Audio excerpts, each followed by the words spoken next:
Sans avoir une offre bien pensée, vous aurez vraiment du mal à aller loin avec votre entreprise créative. Si vous voulez apprendre à créer une offre pour votre entreprise artisanale, c'est par ici que ça se passe. Alors, tout d'abord, une offre, c'est quoi? C'est tout simplement ce que vous proposez à vos clients. On parle d'offres aussi bien pour la vente de produits physiques que de services. Donc pour votre entreprise artisanale, ça peut par exemple être typiquement une offre liée à l'animation d'ateliers pour un type de particulier ou un type d'entreprise. Et ça peut être aussi évidemment une offre liée à la vente de vos créations. Pour information, il existe également des offres qu'on dit promotionnelles, des offres de lancement, des offres saisonnières, des offres limitées. Mais dans cette vidéo, je vais vraiment me concentrer sur vos offres essentielles, celles qui sont permanentes, celles qui sont au cœur de votre activité de créateur entrepreneur. Alors une bonne offre, c'est une offre qui est basée sur la valeur et pas sur le prix. On va vraiment là réfléchir à la valeur, qu'est-ce que vous apportez à votre client. Alors c'est parti, comment est-ce qu'on crée une offre?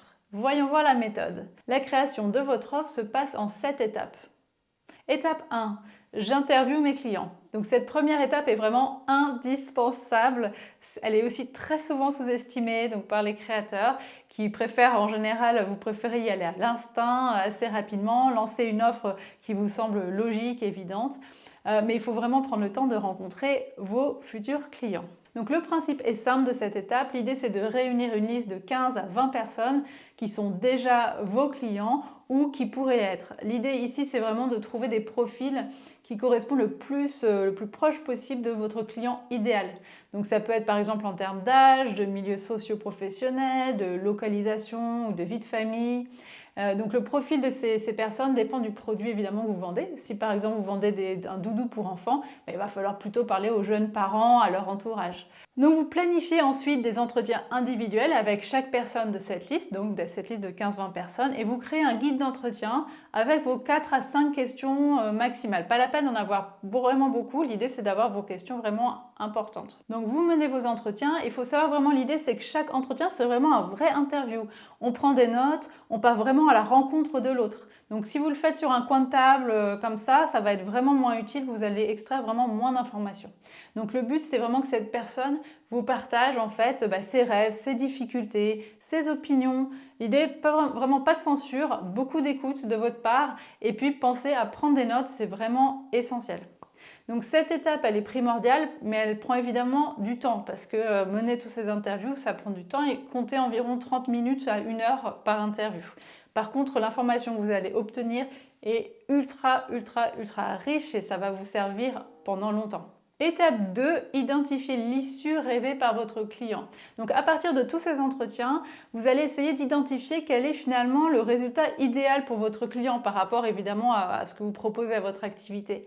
Donc ça veut dire quoi? Ça veut dire qu'en achetant votre produit, votre service, quelle serait l'issue rêvée pour votre client? Quelle serait la situation idéale pour lui? Alors pour clarifier, je vais vous donner un petit exemple. Disons que votre personne interviewée veut acheter de la vaisselle en céramique. Donc cette vaisselle est faite à la main, donc par un artisan, donc comme vous. L'issue rêvée pourrait être par exemple se dire chaque matin, cette personne se réveille. En général, elle est pas bien, elle est un peu grognon. Il y a des gens qui ont des matins difficiles. Et elle boit un thé dans la tasse que vous avez fabriquée et en fait ça lui permet vraiment de réduire son anxiété, elle adore sa tasse, il y a des choses sur cette tasse qui sont vraiment chouettes ou juste l'expérience est vraiment tellement paisible que ça lui permet vraiment de réduire son stress le matin. Donc pour elle, l'issue rêvée, c'est vraiment que votre vaisselle en céramique en fait lui permette d'avoir une vie meilleure, de se sentir mieux, d'apaiser peut-être certains stress qu'elle peut avoir dans son quotidien. Donc vous notez cette issue rêvée et puis vous passez à l'étape 3. Et donc l'étape 3, c'est quoi? C'est lister les problèmes, lister les besoins. On va vraiment venir extraire de tous les entretiens que vous avez menés les problèmes, les difficultés que les personnes interrogées ont mentionnées. Donc vous allez avoir normalement une grande liste. Plus vous identifiez de problèmes, mieux c'est. Et donc de cette grande liste en vrac, vous allez évidemment les organiser, les regrouper, voir ce qui est similaire, essayer de les classer par catégorie. Et en général, il y a quelques catégories qui se dessinent, peut-être 3 ou 4. Par exemple, une catégorie autour de la posture mentale. Donc par exemple, des gens qui ont des croyances limitantes, ils se disent j'ai pas confiance en moi, j'arriverai jamais à faire telle ou telle chose, je mérite pas de réussir, j'ai tendance à procrastiner ou je suis pas créatif. Quand vous entendez ce genre de phrase, en général, là, il y a quelque chose à saisir, il y a un problème que la personne, en fait, n'a pas, ou un besoin que la personne n'a pas encore résolu. Ça peut être aussi des thématiques autour de l'argent, par exemple. C'est j'arrive pas à investir pour moi, j'arrive pas à vraiment avoir un loisir à côté de chez moi, ou j'ai du mal à acheter de belles choses. Donc voilà, essayez de comprendre un peu ce que vous dit la personne. Alors ce que je fais parfois pour information, c'est que j'utilise ChatGPT, qui est assez pratique à ce stade-là de tout ça, parce que parfois vous avez vraiment une longue liste de problèmes et c'est un peu fastidieux de relire tout, de prendre des notes, etc. Donc vous pouvez mettre tous les entretiens que vous avez menés dans ChatGPT, lui demander d'en ressortir la liste et des problèmes qui sont mentionnés, et il va les organiser par thématique et vous les lister de façon assez propre. En tout cas, de cette utilisation-là, j'ai trouvé que c'était vraiment pas mal. Donc là, on est toujours dans la partie lister les problèmes. Une fois que vous les avez classés, vous allez les reformuler. Ça, c'est vraiment une étape qui est super intéressante, je trouve. L'idée, c'est de prendre le problème que la personne vous a dit et puis de le transformer en une phrase qui démarre par le mot « comment ». Ça permet vraiment de commencer à se projeter sur des solutions. En général, les idées commencent à venir pas mal quand on fait ça. Donc, je vais vous donner un exemple. Par exemple, mettons, je ne sais pas quel luminaire choisir pour ma terrasse. Je veux acheter un luminaire, illuminer ma terrasse, mais je ne sais pas comment faire. Et donc, les personnes vous ont raconté ça. Maintenant, ce que vous allez faire, c'est que vous allez dire comment choisir un bon luminaire pour ma terrasse. Donc, pour l'instant, voilà, vous laissez comme ça à l'état de comment. Avec tous les problèmes, vous avez un comment faire ci, comment faire ça, comment... Étape 4, vous allez identifier la valeur ajoutée de l'offre. Donc, maintenant que vous avez identifié et organisé vos informations essentielles, les problèmes que vous ont mentionné vos clients idéaux, vous allez vraiment là passer aux choses sérieuses. Donc ici, ce que je vous partage, c'est vraiment une méthode que je trouve vraiment excellente, développée par un entrepreneur américain qui s'appelle Alex Hormozy. Et j'ai combiné ça avec mes 14 ans d'expérience donc auprès des artisans et des makers pro. Donc la formule d'une bonne offre, c'est quoi? C'est une offre qui est issue rêvée multipliée par les chances estimées de réussite et divisée par délai multiplié par effort et sacrifice. Donc, je vous explique. En gros, dans toutes les bonnes offres, celles qui vraiment réussissent, qui cartonnent vraiment, on va retrouver ces 4 thématiques, ces 4 briques d'information. Donc votre offre, en fait, elle doit vraiment apporter l'issue rêvée de votre client, multipliée par ses chances estimées de réussite. Et votre offre doit réduire le délai entre le moment où le client achète votre offre et le moment où il obtient le résultat souhaité, multiplié par la quantité d'efforts et de sacrifices qu'il doit déployer pour faire usage de votre offre. Alors, je suis sûre que c'est encore un peu abstrait, donc on resimplifie. En gros, une bonne offre, elle apporte un excellent résultat. Le client n'a pas de difficulté à obtenir ce résultat. Le résultat est obtenu rapidement et avec une quantité réduite d'efforts. Vous voyez ce que je veux dire? En gros, c'est vraiment une offre qui apporte de la valeur et de façon simple pour le client. Donc si vous arrivez à cocher ces 4 thématiques, votre offre a vraiment de très grandes chances d'être un succès, puisqu'elle a une énorme valeur ajoutée en fait. Donc vos futurs clients vont vraiment être très très motivés de l'acheter potentiellement, et c'est comme quand on dit c'est une offre vraiment irrésistible, on parle de ça en fait, d'une offre qui coche ces cases-là. Donc l'exercice maintenant pour vous, c'est d'associer les problèmes de vos clients, la liste des problèmes là, avec ces 4 thématiques. Donc chaque problème, en fait, il faut savoir quand on exprime un problème, en général, c'est toujours lié à une de ces briques de la formule de l'offre. Prenons comme exemple l'idée que vous réfléchissez à proposer des ateliers donc pour les particuliers qui souhaitent apprendre la céramique. Alors voyons voir, l'issue rêvée par exemple, là ce serait j'aimerais redécouvrir la céramique, j'en faisais étant enfant et j'ai un peu tout oublié, j'adorais me remettre dans j'en garde un bon souvenir, j'aimerais le recommencer. Ensuite, si on regarde les chances estimées de réussite, pour ce client par exemple, c'est je n'ai pas pratiqué depuis l'enfance et je me sens vraiment maladroit, je suis un petit peu inquiet. Donc les efforts et sacrifices, le problème c'est quoi? C'est je ne veux pas y consacrer trop d'énergie et d'argent, ça reste un loisir. Et le délai, il dit j'aimerais vraiment obtenir des pièces rapidement car j'ai pas vraiment beaucoup de temps à consacrer, je veux pas faire plein d'allers-retours, j'ai une famille, j'ai un travail, j'ai peu de temps. Donc là, vous avez désormais rempli déjà votre formule avec donc une association avec les problèmes et vous pouvez déjà commencer à regarder, donc très consciemment en fait, le fait que si vous arrivez à trouver des solutions là pour répondre aux attentes de vos clients, voire même de dépasser ces attentes, vous tenez une belle offre. Donc c'est parti pour l'étape 5. L'idée là, ça va être de lister les solutions. C'est le moment vraiment où votre créativité peut s'activer.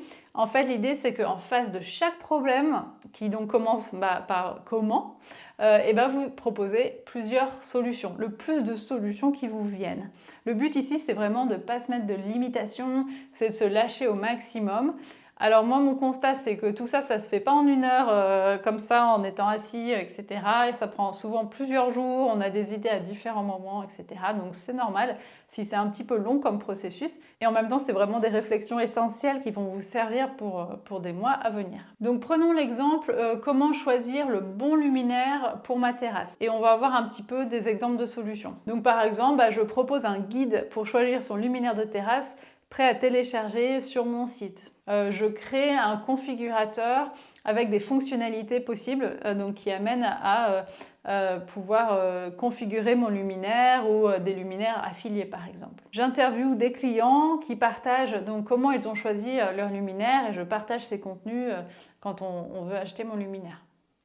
Autre exemple, j'ai un système de prise de rendez-vous pour venir directement chez le client, faire des tests, faire une démonstration pour qu'il puisse bien décider. Ou alors, j'envoie le luminaire en test pendant 1 mois et on paye seulement à partir du 2e mois si on décide de le garder. Vous voyez l'idée? En fait, cela va vous donner normalement une très longue liste de solutions, certaines vraiment farfelues, compliquées, certaines plus intéressantes. Donc avec cette grande liste de solutions, on peut aller jusqu'à l'étape 6 désormais. Donc voici maintenant le temps de la sélection. Donc l'idée, ça va être d'enlever, de nettoyer toutes les solutions qui ne sont pas adaptées.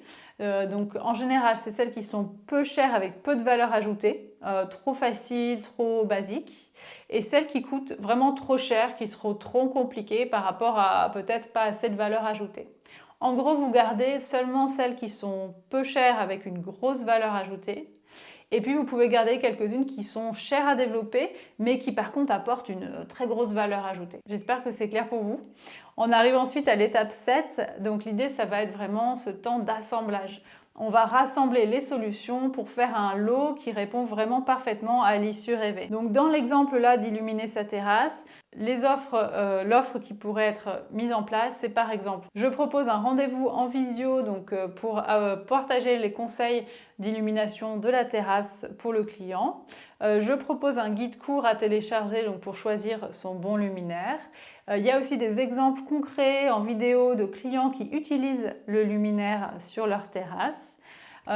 Et puis quand on achète mon luminaire, il y a la possibilité d'un renvoi après 1 mois si jamais il ne convient pas. Donc vous voyez, on a fait évoluer en fait les idées de solutions et on a sélectionné 4 à 5 qui vraiment ensemble répondent à tous les besoins exprimés par le client. Et voilà, la structure essentielle de votre offre est désormais là. Donc elle apporte beaucoup de valeur, elle se démarque aussi de la compétition et puis elle répond à l'issue rêvée. Donc il va falloir ensuite définir un prix, apprendre à la commercialiser. Donc pour le prix, je vous invite à regarder la vidéo sur comment fixer les prix de vente de ces produits, donc qui est sur la chaîne. Et puis il y aura encore plein de choses à dire sur cette question des offres, de comment on définit tout ça. Ça fera l'objet d'autres vidéos. Voilà. Mais pour l'instant, j'espère vraiment que cette méthode vous aide un maximum. N'hésitez pas à laisser des commentaires en dessous de la vidéo quand vous la testez pour voir si vous obtenez des résultats vraiment intéressants. Et puis d'ici là, je vous invite vraiment à vous abonner à la chaîne Futur Fab, à laisser un petit pouce en l'air pour me soutenir. J'ai vraiment un immense objectif qui me passionne, c'est d'aider vous, artisans, créateurs, entrepreneurs du fer, à développer votre activité. Et donc voilà, si vous avez des besoins, des idées de vidéos, même ou des contenus que vous recherchez tout particulièrement, n'hésitez pas. J'ai bien l'intention de continuer à publier. À très vite!